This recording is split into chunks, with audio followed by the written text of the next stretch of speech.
Welcome back to our channel Deepyani vlogs. నేను మీ కళ్యాణి. ఈరోజు నేను మీకు చూపించబోయే రెసిపీ కాకరకాయ ఉల్లికారం. అస్సలు చేదుగా ఉండదండి. కాకరకాయ ఇష్టపడలేని వాళ్ళు కూడా చక్కగా తినేస్తారు, అంత బాగుంటుంది. మరి అయితే ఇక్కడ నేను కాకరకాయ ఉల్లికారం కోసము 400 గ్రాముల కాకరకాయలు తీసుకొని ఉప్పు నీటిలో 10 నిమిషాల పాటు ఉంచి ఇప్పుడు సైడ్న ఉన్న మోటికలను చాకు సహాయంతో ఈ విధంగా రిమూవ్ చేసుకున్నాను.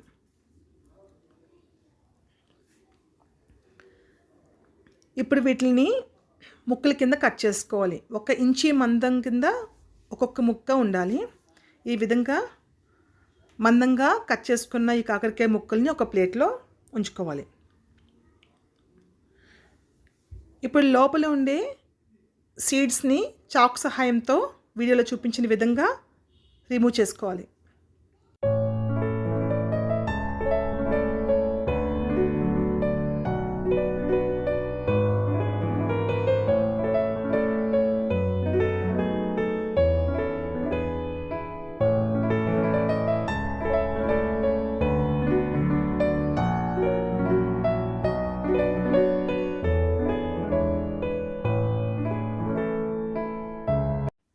ఇప్పుడు స్టవ్ ఆన్ చేసుకొని కళాయి పెట్టుకున్నాను. 3 టీ స్పూన్లు ఆయిల్ వేసుకుంటున్నాను. ఆయిల్ హీట్ అయిన తర్వాత నేను ముందుగా కట్ చేసి పెట్టుకున్న కాకరకాయ ముక్కల్ని వేసుకుంటున్నాను. కాకరకాయ ముక్కలు మందంగా కట్ చేసాం కాబట్టి ఇవి ఫ్రై అవ్వాలంటే మూత పెట్టుకోవాలి. మూత పెట్టుకోవడం వలన ఇవి త్వరగా ఫ్రై అయిపోతాయి.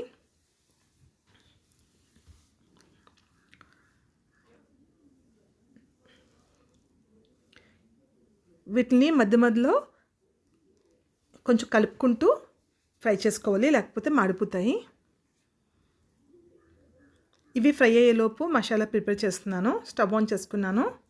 మరొక బాండి పెట్టుకొని అందులో 1 టీ స్పూన్ ఆయిల్ వేసుకున్నాను. ముందుగా 1 టీ స్పూన్ ధనియాలు వేసుకున్నాను. 1/2 టీ స్పూన్ జీలకర్ర, 1 టీ స్పూన్ మినపప్పు, 1 టీ స్పూన్ శనగపప్పు. ఇవి కాస్త ఫ్రై అయిన తర్వాత సన్నంగా తరిగి పెట్టిన ఉల్లిపాయ ముక్కలు వేసుకున్నాను. కాస్త పసుపు, అలాగే కొంచెం చింతపండు, నిమ్మకాయ సైజ్ అంత చింతపండు తీసుకున్నాను, నానబెట్టుకున్నాను ముందే. అది వేసుకొని కాసేపు ఫ్రై అయిన తర్వాత ఒక మీడియం సైజు వెల్లుల్లిపాయ పైన పొట్టు తీసేసి వేసుకున్నాను. ఇవన్నీ బాగా ఫ్రై అయిన తర్వాత ఒక ప్లేట్లోకి ట్రాన్స్ఫర్ చేసుకుని చల్లగా అయ్యేదాకా పక్కన ఉంచుకుంటున్నాను. ఈలోపు కాకరకాయ చూద్దాము. కాకరకాయ కూడా ఫ్రై అయిపోయాయి కదా.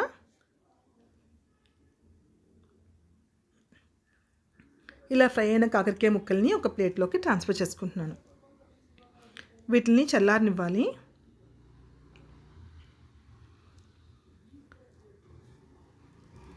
ఇవి చల్లారేలోపు మనం ఇందాక ఫ్రై చేసి ఉంచుకున్నాం కదా, దాన్ని మిక్సీ గ్రైండర్లో వేసుకొని గ్రైండ్ చేసుకుంటున్నాను.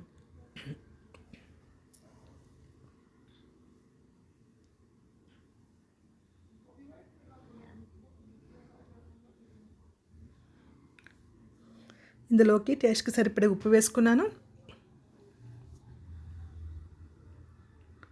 ఒక 2 టీ స్పూన్లు కారం వేసుకున్నాను. ఇవన్నీ వేసుకొని మిక్సీలో గ్రైండ్ చేసుకోవాలి. ఈ విధంగా మెత్తని పేస్ట్గా తయారైంది కదా. దీన్ని ఇప్పుడు ఒక ప్లేట్లోకి ట్రాన్స్ఫర్ చేసుకుంటున్నాను.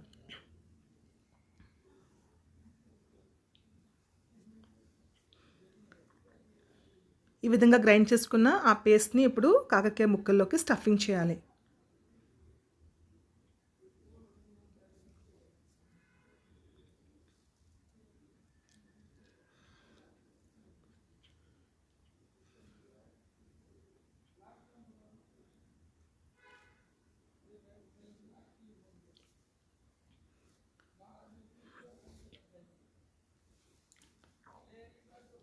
ఈ విధంగా అన్ని ముక్కల్లోకి ఈ పేస్ట్ని స్టఫ్ చేసుకొని రెడీగా ఉంచుకున్నాను. ఇప్పుడు అదే కళాయిలో ఆయిల్ వేసుకుంటున్నాను. మరి కొంచెం ఆయిల్ వేసుకొని ఇప్పుడు స్టవ్ ఆన్ చేసుకొని కొంచెం ఆయిల్ వేసుకున్నాను. ఆయిల్ హీట్ అయిన తర్వాత నేను స్టఫ్ చేసి ఉంచిన కాకరకాయ ముక్కల్ని అందులో వేసుకున్నాను. అలాగే మిగిలిన పేస్ట్ కూడా ఇందులో వేసుకోవాలి.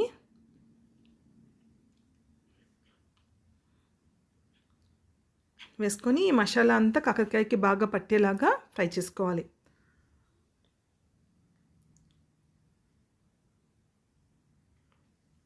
ఈ ముక్కల్ని ఈ ఆయిల్లో బాగా వేగనివ్వాలి.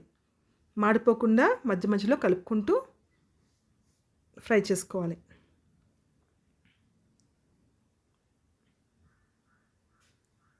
ఎనిమిది నుంచి 10 నిమిషాలు పడుతుంది ఇవి ఫ్రై అవ్వడానికి.